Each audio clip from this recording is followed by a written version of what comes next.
Bismillah, alhamdulillah, wassalatu wassalamu ala rasulillah wa ba'd. Kita sampai di bagian akhir dari kitab Al-Adab di mustawa tsalits ini. Di sini ada khulasah an halil adabi fil asril umawi. Ringkasan tentang gambaran kondisi sastra yang ada di masa Bani Umayyah atau Al-Asru Al-Umawi. Yang pertama, Nathar.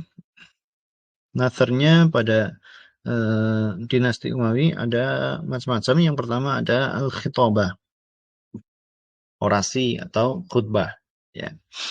Min aghradil khitabati fi hadzal asr, dan tujuannya adalah al-munasabatud diniyah kal juma'i wal idain.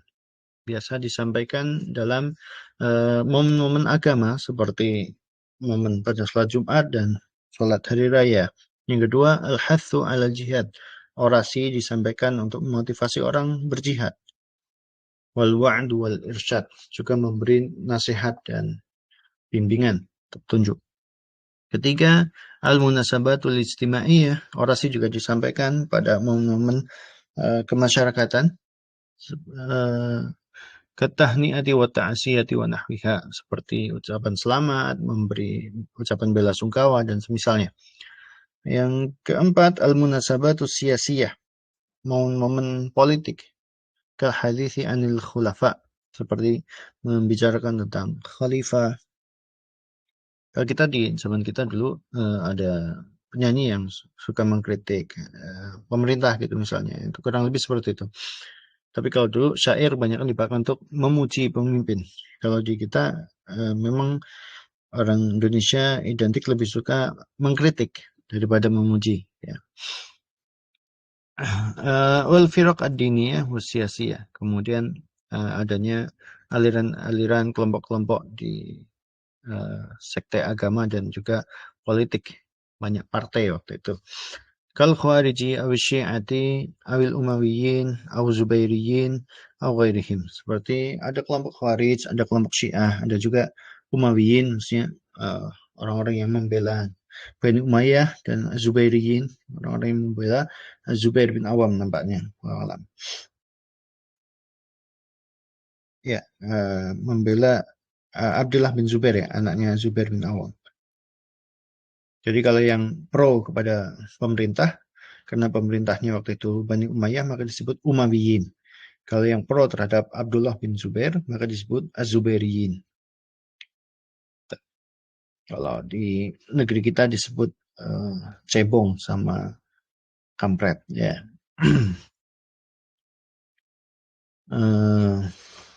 Asbab ruqiyyiha, di antara sebab naik daunnya khitabah atau orasi atau khutbah. Taqaddamatil khitabatu fi hadal asri likauniha wasilatan muhimmatan lil ittisal wa adatan qawiyatan lid-difa'i wal iqna. Maju sekali orasi atau khutbah pada masa ini karena kan dia merupakan sarana yang sangat penting untuk berkomunikasi.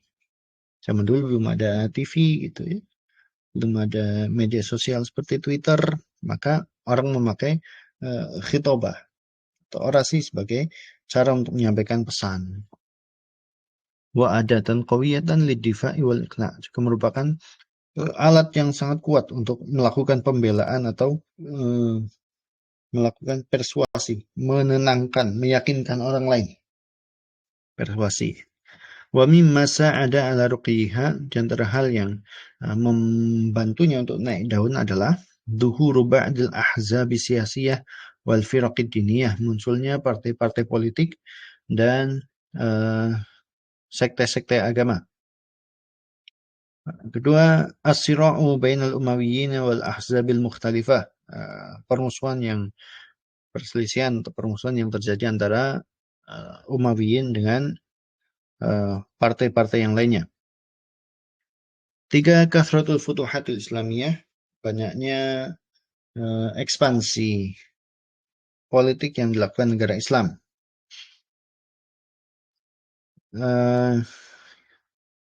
3, kathratul wufud wasifarat, banyaknya utusan dan duta-duta besar. Yang kelima, ada muntisyaril kitabah. Juga tulisan tidak banyak tersebar pada masa itu. Orang masih kurang suka baca gitu mungkin. Lebih suka ngomong. Khasaisnya, di antara keistimewaan Nasr pada zaman itu, khitabah ya, sorry. Orasi atau khutbah, keistimewaannya adalah at-ta'athur bi uslubil Quran, terpengaruh dengan gaya bahasa Al-Quran dan hadis Nabawi Syarif. Yang kedua, taswiru halil ummah fi dzalikal waqt. Penomorannya salah ya. Tiga ini harusnya nomor dua. Dia menggambarkan kondisi umat di zaman itu, wa ma dabba fiha min khilafatin wa munaza'atin bainal firaq ad-diniyah wal ahzab siyasiyah, dan juga perselisihan yang terjadi di antara sekte-sekte agama dan partai-partai politik. Kathratuha wa tulu ba'diha, karena kan di antara ciri yang mencolok dari khutbah atau orasi di dinasti Umayyah adalah banyak sekali, kemudian panjang-panjang sebagiannya. Yang keempat, qillatul ihtimam bis saja. Di sini orang sudah tidak terlalu peduli sama sajak. Al-kitabah, nasr yang kedua adalah tulisan. Anwa'uha ar-rasailu diniyah. Macamnya ada surat-surat agama. Wahiyallati tursalu min dawawini dawlati ilal wulati wa umara'il aqalimil mukhtalifah. Yang dikirim dari pemerintahan pusat kepada para gubernur dan para bupati ya, di daerah yang berbeda-beda. Ar-Rasail al-Ikhwaniyah, surat persaudaraan. Wahiyallati yursiluha ba'dul kuttabi ila ba'din fit tahni'ati awi ta'ziyah. Itu yang ditulis oleh para penulis untuk mengungkapkan ucapan selamat atau ucapan berbela sungkawa. Awil itab awi taujih, atau mengkritik temannya atau memberi arahan kepadanya. Au ghairi dzalika ka risalati Abdul Hamid Al-Khatib ila Al-Kuttab. Seperti surat yang ditulis oleh Abdul Hamid Al-Khatib kepada para penulis. Ketiga, ada at-tauqi'at, wa hiya kalamun mujazun yaktubuhul khalifatu awil wali fi asfali talabil muqaddam. Dan tauqi' itu semacam balasan pendek gitu. Ini bukan tanda tangan ya. Tauqi' zaman dulu maksudnya adalah kalau ada orang masih tulisan gitu, maka khalifah membalas di bawahnya di satu kertas yang sama, misalnya tolong fulan penuhi pemerintahan ini, terus baru tanda tangan nama rajanya gitu.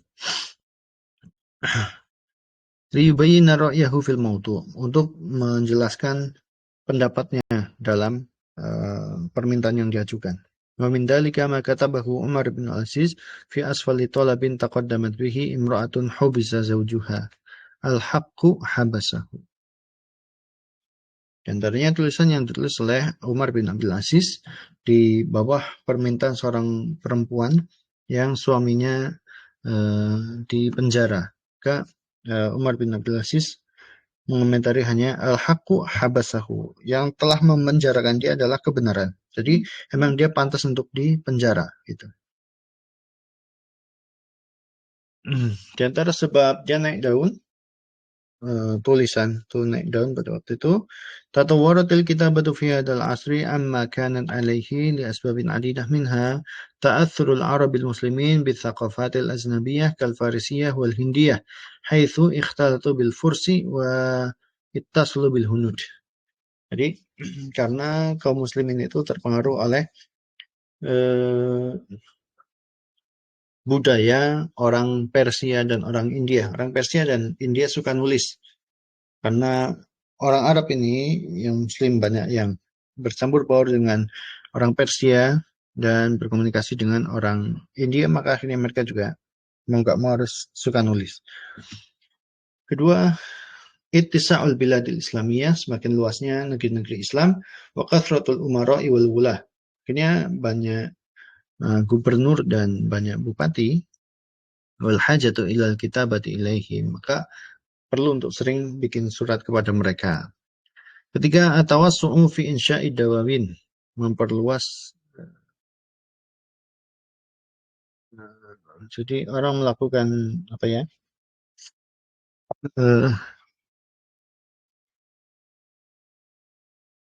Support besar-besaran untuk membangun diwan. Diwan itu tempat nulis. Kayak mungkin kalau zaman sekarang seperti tempat-tempat bikin majalah seperti Republika gitu, Koran Tempo dan semisalnya. Sois keistimewaan dari tulisan pada dinasti Umawi.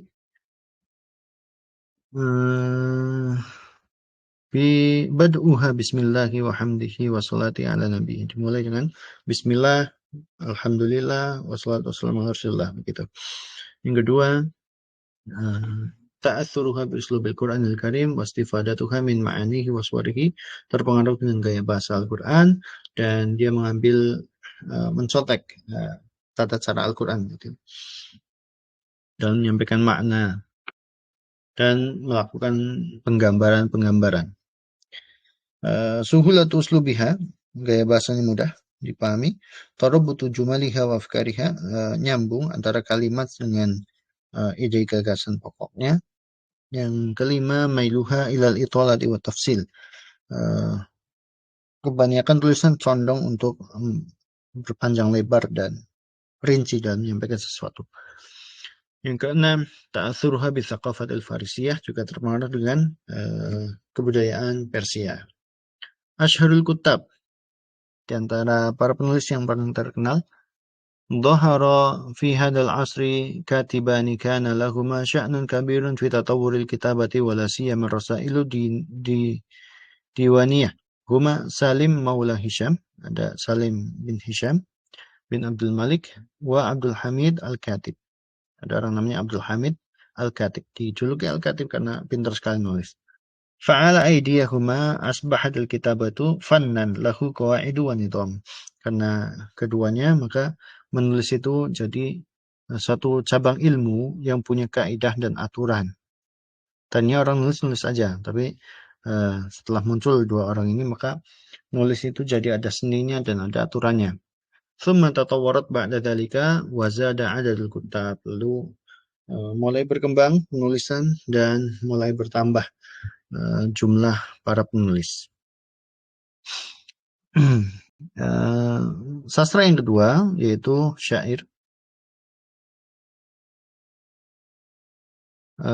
Syair itu ada penyebab dia menjadi kuat dan banyak di masa itu.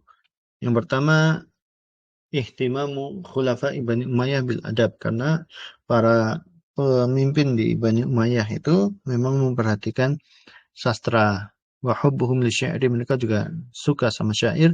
Wa raghbatuhum fil madah, mereka juga suka dipuji.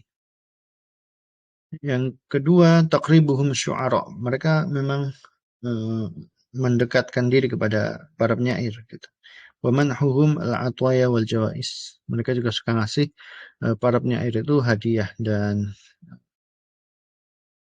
atwaya pemberian gitu, jawais hadiah atau piala-piala.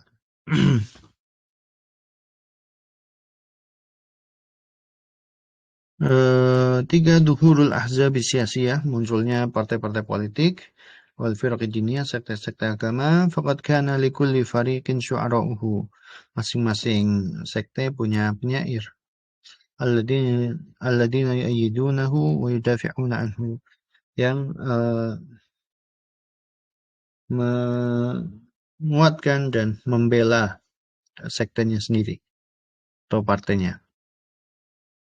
Faraghun nasi wa raghbatul umayyina fi ishghalihim bisy'ri wal adabi khaufan minal mu'aridah. Jadi manusia banyak yang nganggur, dan dinasti Umawi itu pengen menyibukkan mereka dengan syair dan sastra karena takut di kudeta oleh mereka.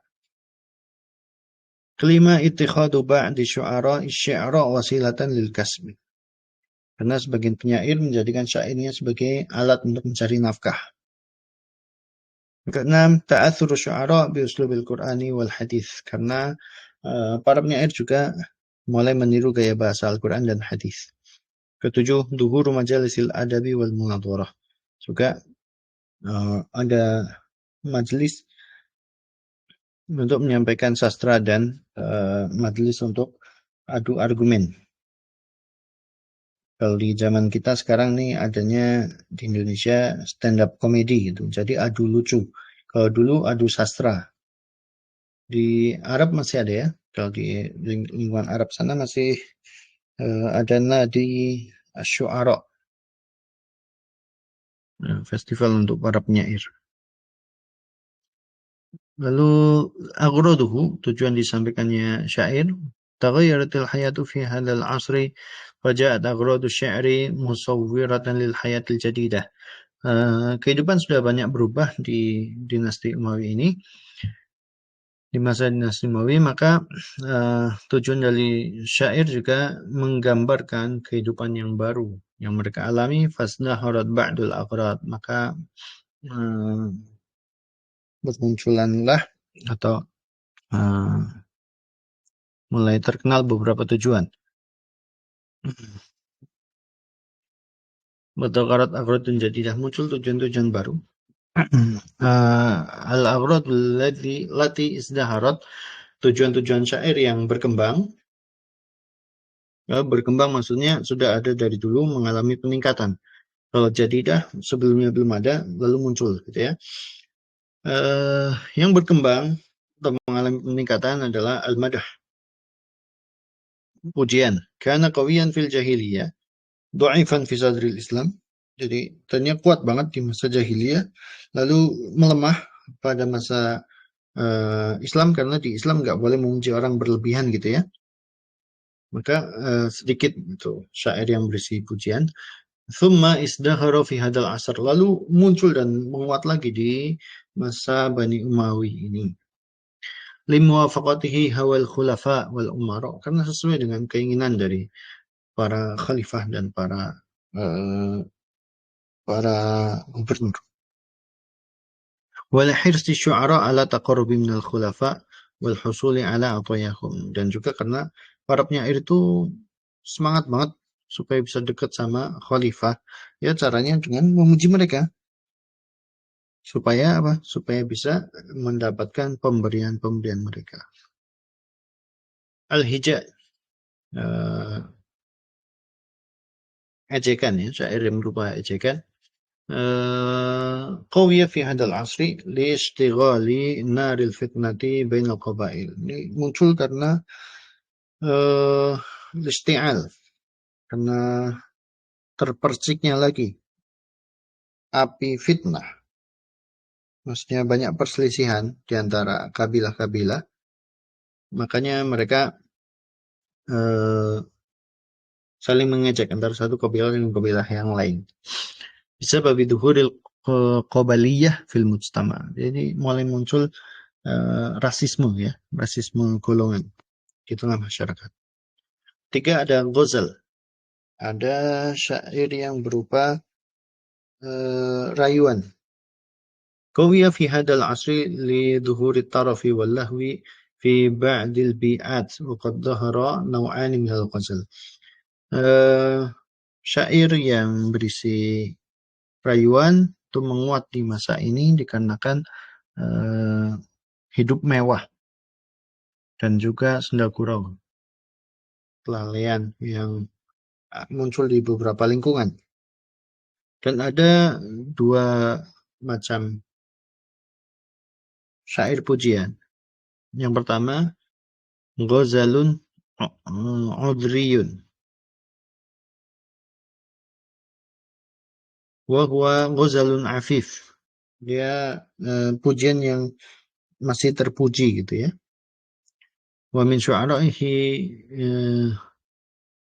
Kutsayir Azzah wa Jamil Hutsainah wa Qais Laila wa ghairuhum min syu'ara'il badiyah.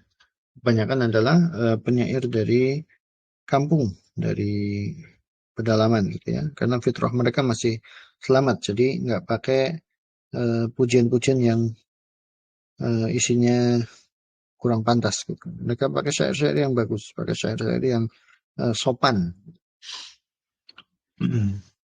Yang kedua, Ghazalul Makshuf. Wa huwa ghazalun yasifu jismal mar'ah.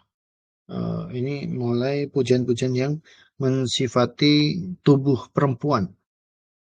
Wa yatahaddatsu an mahasiniha, dan berbicara tentang keelokan-keelokan mereka. Di antara penyair ini adalah Umar bin Abi Rabi'ah wal Arji wa nahwihima, dan selain keduanya Umar bin Abi Rabi'ah dan Al-Arji atau Urji. Min syu'ara'il hadar al-mutasahilina bid-din. Dari kalangan penyair modern, maksudnya tinggal di tengah kota, yang mereka bermudah-mudahan dalam urusan agama. Udah bikin syair, ya udah syair aja gitu, nggak usah peduli aturan agama gitu mereka. Al-Aghradul Jadidah, di antara tujuan yang baru muncul adalah syi'rus siyasah, syair politik. Yang kedua syair rojas. Rojas itu maksudnya yang memakai wazan yang mudah. Ini juga ada di masa jahiliyah, tapi sedikit. Dan di dinasti Umayyah ini banyak lagi. Rojas itu yang biasanya dipakai untuk matan-matan ilmu, seperti matan Jazari, matan Tuhfatul Atfal, Mandumah Baikuniyah gitu ya. Abda'u bilhamdi musalliyan ala Muhammadin khairi nabiyyin ursilah. Maksudnya mustaf'ilun, mustaf'ilun, mustaf'ilun.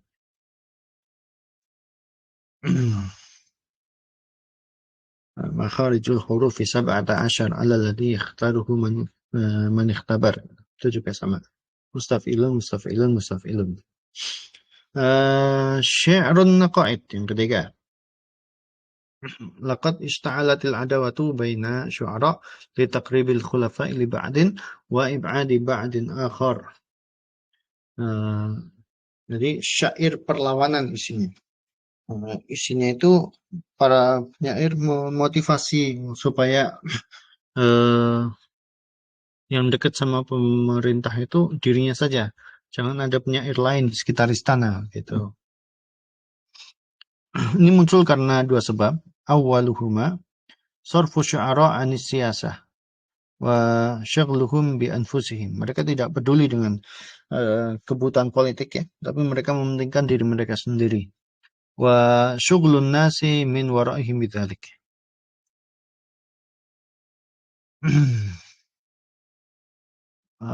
Kemudian yang kedua, sarfuhum an naqdi hayatit tarafi wal lahwi allati ya'ishuha ba'dul khulafa wal umara. Mereka berpaling dari mengkritik pemerintah, yang mengkritik kehidupan mewah dan kelalaian yang biasa dilakukan oleh para pemerintah dan para gubernur. Wala yatajawazu hadzal gharadul fakhra wal hija wa ya'tamidu 'ala al muhawarah fa yaqulu sya'irun qasidatan yaftakhiru fiha bi nafsihi wa bi qaumihi wa yahju sya'iran akhara wa qaumahu. Jadi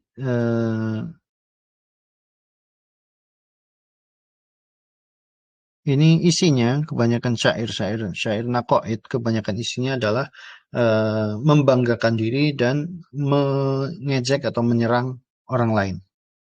Jadi ya di situ seorang penyair itu membanggakan dirinya dan membanggakan kaumnya, kemudian dia akan menyerang penyair lain dengan syairnya.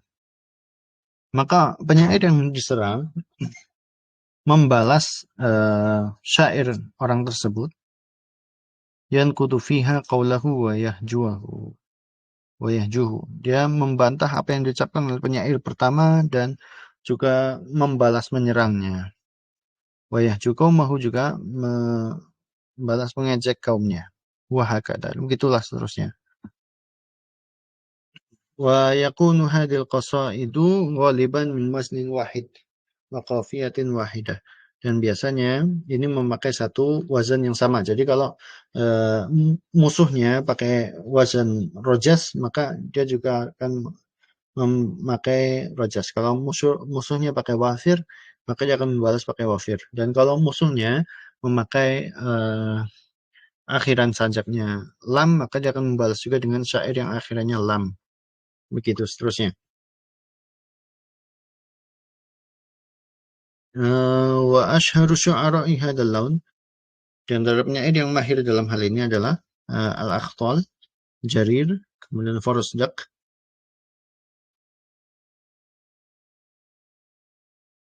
Jadi banyak terjadi ini syair saling roasting, kalau bahasa kitanya roasting sekarang.